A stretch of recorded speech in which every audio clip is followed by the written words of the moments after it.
Ethiopia's homegrown solutions to internal conflicts. Ethiopia's approach of addressing its challenges with homegrown solutions is evident in several key developments. One notable reform under Prime Minister Abiy Ahmed has been the transformation of the political landscape, marked by the return of long-exiled opposition parties and their increased freedom to operate. This marked a shift from the previous highly centralized and authoritarian governance. Many opposition groups, such as the Oromo Liberation Front, OLF, were granted legal recognition, paving the way for their peaceful involvement in the political process.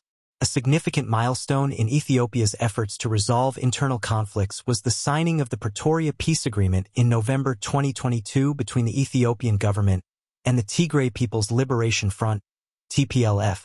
This agreement aimed to end the two-year civil war in the Tigray region and laid the foundation for a broader peace process. It served as a critical example of an Ethiopian-led initiative to resolve internal conflicts, with no external actors imposing solutions. The agreement included provisions for a ceasefire, humanitarian access, and the disarmament of Tigray forces, marking a crucial step in the nation's pursuit of peace and stability. Since Ethiopia initiated political and economic reforms around 2018 under Prime Minister Abiy Ahmed, there has been a significant push toward resolving domestic challenges through homegrown solutions. Abiy's administration has emphasized the importance of self-reliance and finding Ethiopian-led solutions to national issues, including ethnic federalism, political inclusion, and economic transformation.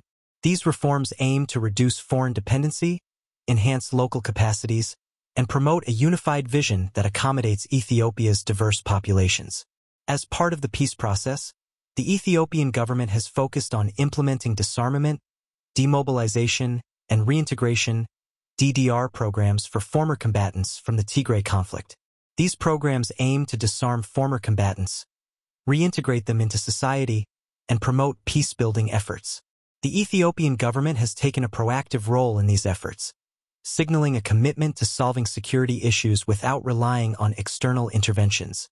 It is recalled that following the Pretoria Peace Agreement, former militants handed over their heavy and medium weapons to the National Defense Forces in the presence of observers from continental and international institutions a year ago.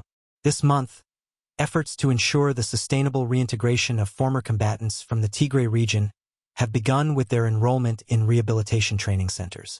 The program envisions former combatants completing their training and reintegrating into their communities with the necessary financial and material support to lead stable civilian lives.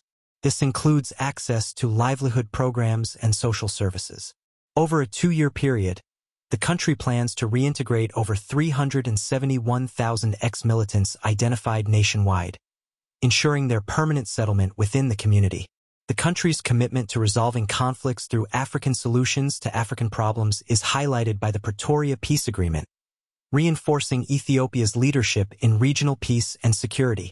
Additionally, in 2021, the country established the Ethiopian National Dialogue Commission with the aim of resolving political differences and disagreements through a broad-based, inclusive public dialogue that fosters national consensus.